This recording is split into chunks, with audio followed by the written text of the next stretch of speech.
श्रोताओं, हमारे आज के इस कार्यक्रम में हमारे साथ हैं राज्य कार्यक्रम प्रबंधक महिला बाल विकास एवं सामाजिक सुरक्षा विभाग के श्री दीप नारायण चौधरी जी। काफी लंबे समय से ये कार्यरत हैं और इनका के विभिन्न सामाजिक संस्थाओं से भी जुड़ाव रहा है और ये लंबे अरसे से एनएसएस, नेहरू युवा केंद्र जैसे संगठनों में कार्य कर अपना योगदान देते रहे हैं और इन्हें सामाजिक क्षेत्र में कार्य करने का काफ़ी अनुभव है।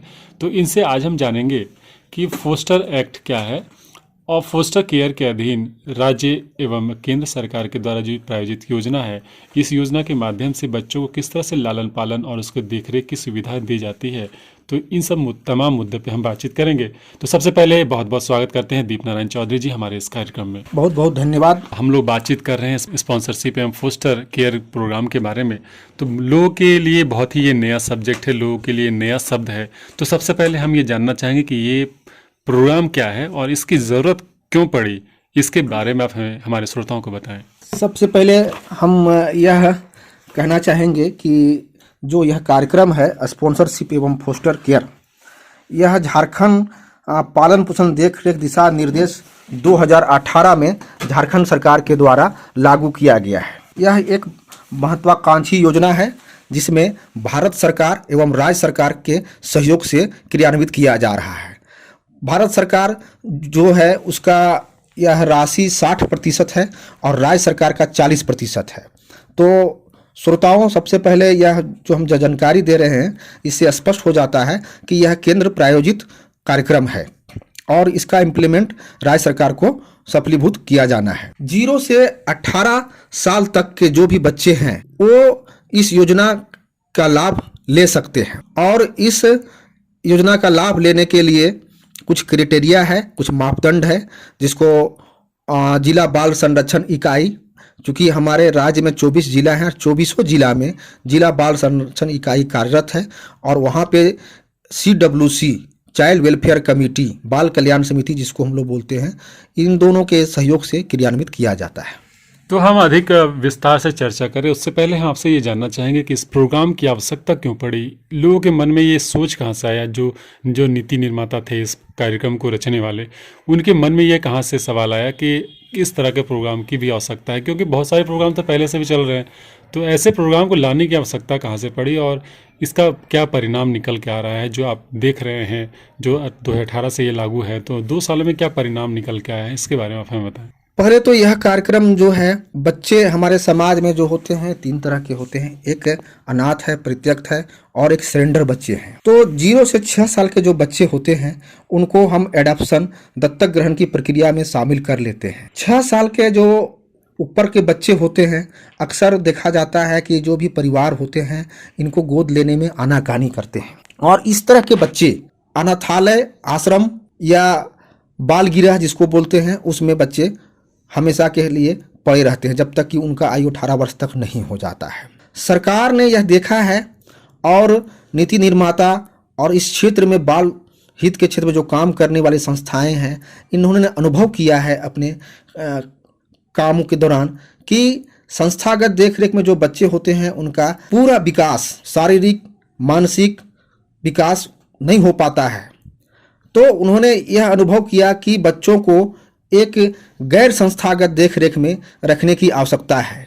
उनको अपने परिवारों में रखा जाए और अगर अपने माता पिता रखने में सक्षम नहीं है या माता पिता नहीं हैं तो उनके रिश्तेदारों में रखा जाए। अगर रिश्तेदार नहीं हैं तो उनके दूर के सगे संबंधी हो, पहचानने वाले हों या फिर वैसे व्यक्ति जो इस क्षेत्र में इंटरेस्टेड हैं, जो इच्छुक हैं कि हम ऐसे बच्चों को अपने बच्चों के साथ रख सकते हैं और इनका पालन पोषण अपने बच्चों की तरह कर सकते हैं। तो यह एक विचार आया। हम जानते हैं कि हमारा जो देश है भारतवर्ष, इसकी संस्कृति बहुत ही महान रही है। एक उदाहरण हम देना चाहते हैं कि हमारे भगवान श्री कृष्ण का जन्म कहीं और होता है और उनका लालन पालन कहीं और होता है। तो इस तरह कई ऐसे उदाहरण हैं समाज में देखने को मिले हैं, जो कभी नाना नानी के यहाँ, कभी दादा दादी के यहाँ, कभी मौसा मौसी के यहाँ बच्चे पलते हैं और वो अच्छा करते हैं। वह एक समाज में पलने के बाद में अपने समाज में सामाजिक भूमिका का निर्वहन करते हैं। तो लोगों को यह ध्यान में आया कि हम इस योजना को अगर हम लागू करते हैं तो जो बच्चे संस्थागत देखरेख में पल रहे हैं उनको हम गैर संस्थागत देखरेख में अगर हम उनका पालन पोषण करते हैं तो वह बेहतर भविष्य में अपने समाज के लिए बेहतर साबित हो सकते हैं। इसलिए यह एक बात आई और इसका एक नियम लागू किया गया है, 2018 में लागू किया गया है। अब हम विस्तार से जानना चाहेंगे कि इस नियम और इस जो अधिनियम बना है, ये जो फोस्टर केयर कार्यक्रम बना है, तो इसके अधीन कौन कौन से एलिजिबल होंगे, इसके कौन कौन से बच्चे होंगे एलिजिबल, कौन कौन से इसके माता पिता एलिजिबल होंगे जो इस कार्यक्रम के अंतर्गत वो आते हैं और वो इस योजना का लाभ उठा सकते हैं। इस कार्यक्रम में मुख्य रूप से वैसे परिवार के बच्चे शामिल किए जाएंगे जिनकी वार्षिक इनकम 75,000 रुपये से कम होगी, और प्राथमिकता लड़कों और लड़कियों में लड़कियों को प्राथमिकता दी जाएगी। वैसे परिवार में कम से कम 3 बच्चों को एक साथ इस योजना से लाभान्वित किया जाएगा। प्रत्येक बच्चे को 2,000 रुपया, यानी एक परिवार में अगर 3 बच्चे हैं तो उनको लाभान्वित किया जा सकता है। हाँ, उनको लाभान्वित किया जा सकता है। उनको आवश्यकता के अनुसार देखते हुए अधिकतम 2,000 रुपया एक बच्चे को देना है। इस तरह से 3 बच्चे हैं तो उन्हें 6,000 रुपया दिया जा सकता है। लेकिन आवश्यकता का आकलन अगर होता है तो उनको यह जरूरी नहीं है कि उनको 6,000 रुपया देंगे, हो सकता है उनको 4,000 रुपया भी दिया जा सकता है। तो क्या उनके पैसे बच्चे के अकाउंट में दिया जाता है या माता पिता को दिया जाता है? बच्चे का अकाउंट ज्वाइंट अकाउंट होता है, उसी अकाउंट में त्रैमासिक स्तर पे ट्रांसफर किया जाता है जिला बाल संरक्षण इकाई के अकाउंट से। हम आपसे ये जानना चाहेंगे कि जैसे आप विभिन्न सामाजिक संगठनों से आप काम कर रहे हैं, ग्रास रूट में अच्छा तरह से आप समझते हैं, पकड़ है आपकी, तो हम आपसे ये जानना चाहेंगे कि बहुत सारे लूप्स होल होते हैं सभी कार्यक्रमों में।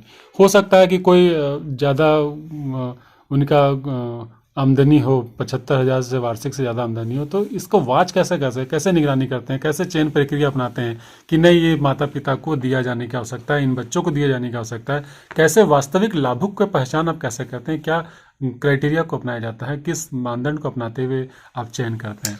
हम आपके सवाल का उत्तर थोड़ा विस्तार से देना चाहेंगे जो श्रोताओं को थोड़ा क्लियर भी हो जाएगा। एक तो इस योजना से जुड़ने के लिए जो एक समिति होती है अनुमोदन के लिए, उसको हम प्रायोजन समिति कहते हैं। तो उस समिति में एक तो जो अध्यक्ष होते हैं वह जिला बाल संरक्षण अधिकारी अध्यक्ष होते हैं, और संरक्षण अधिकारी गैर संस्थागत देखरेख जिसको अंग्रेजी में हम PONIC भी बोलते हैं, वह एक मेंबर होते हैं। और अध्यक्ष या सदस्य बाल कल्याण समिति जो हर एक डिस्ट्रिक्ट में है, उससे एक व्यक्ति जो होते हैं या तो उनके अध्यक्ष या उनके सदस्य भी इस कमेटी के जो अनुमोदन कमेटी है उसके सदस्य होते हैं। एक विशेष दत्तक ग्रहण संस्था जो होता है स्पेशलाइज्ड एडॉप्शन एजेंसी, उसके भी प्रतिनिधि एक सदस्य होते हैं। और बाल क्षेत्र में उस जिले में कार्यरत अगर बाल क्षेत्र में कोई एक बहुत बढ़िया NGO है, कोई संस्था है, स्वयंसेवी संस्था है, तो उसके प्रतिनिधि भी एक सदस्य होते हैं। ये कुल मिला के 5 लोगों का एक कमेटी है, और इसी कमेटी के माध्यम से यह देखा जाता है।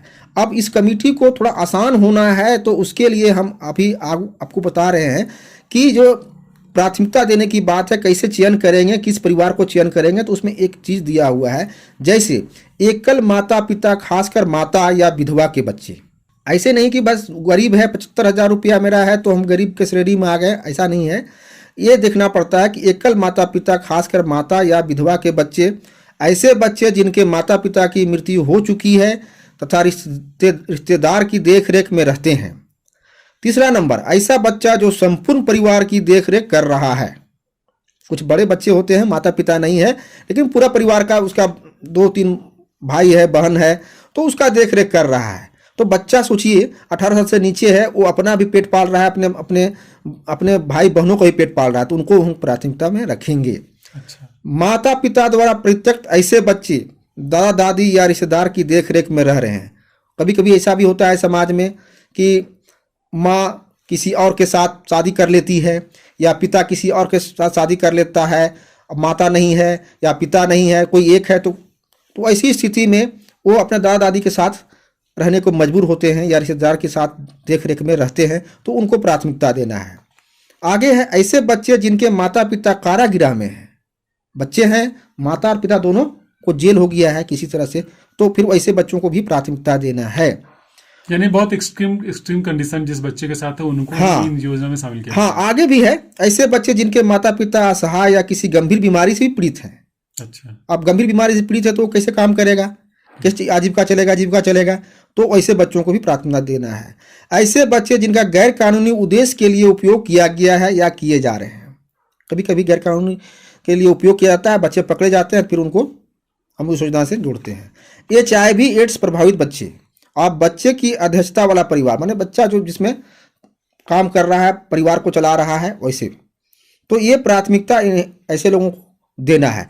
अब इसी में से उनको इस कमेटी को चयन करना है, तो उनके लिए यह आसान हो जाता है कि इन क्राइटेरिया तो हैं, हाँ, बच्चे हैं तो उनको चयन कर लेना। तो ऐसे में से ही उनको अब चयन महत्वपूर्ण सवाल ये उठता है कि ये योजना जो है वो काफ़ी नया है बाकी लोगों के लिए, तो अगर वो चाहते हैं कि नहीं इस योजना का हम लाभ लें, तो कैसे वो कहाँ अप्रोच करेंगे, कैसे वो जानेंगे कि इस योजना के माध्यम से हम लाभ भी ले सकते हैं और इस योजना का लाभ लेकर के अपने परिवार का भरण पोषण कर सकते हैं। श्रोता, अगर हम लोगों की बातों को सुन रहे हो ध्यान से, तो एक बात बार बार आ रही है, जिला बाल संरक्षण इकाई और बाल कल्याण समिति, यह हर एक जिले में, जिला मुख्यालय में उपलब्ध है।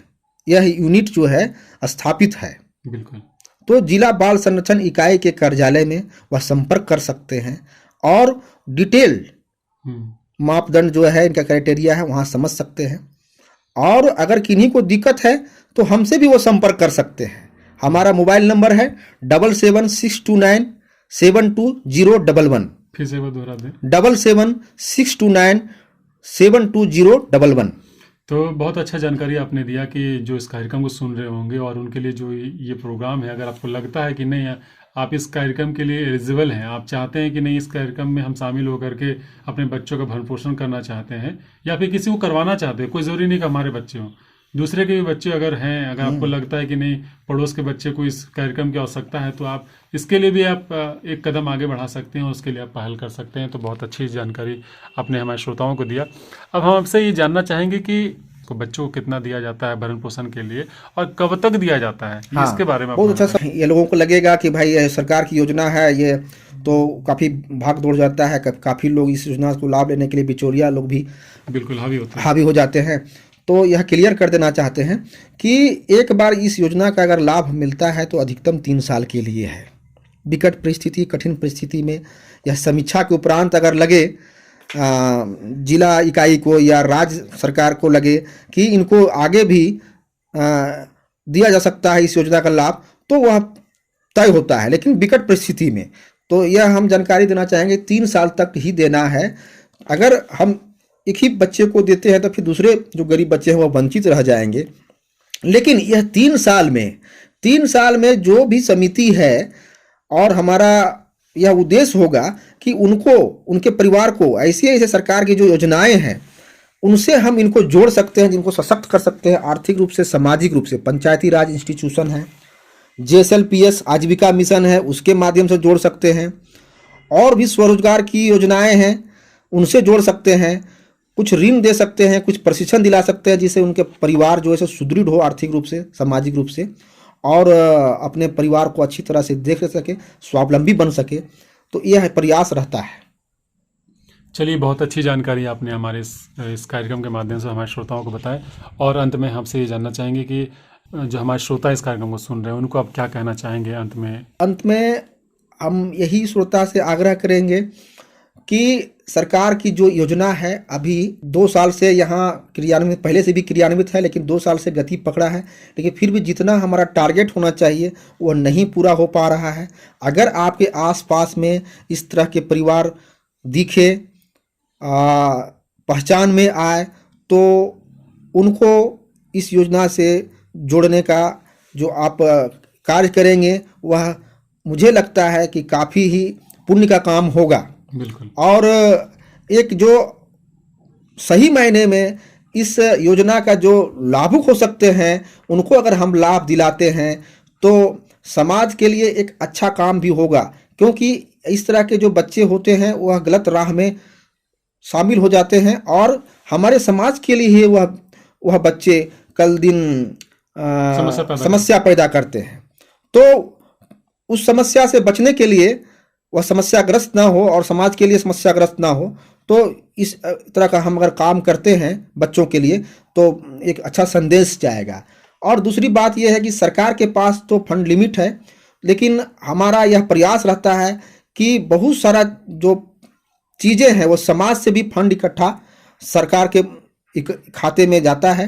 जो भी दानदाता हैं उनको भी एक आग्रह हम करते हैं, जो सामर्थ्यवान व्यक्ति हैं उनसे भी आग्रह करते हैं कि अगर आपको लगता है कि इस तरह के बच्चों को हम आर्थिक रूप से मदद करना चाहते हैं तो हमारे जिला बाल संरक्षण इकाई से संपर्क कर सकते हैं और समाज के लिए एक अपना हम योगदान दे सकते हैं।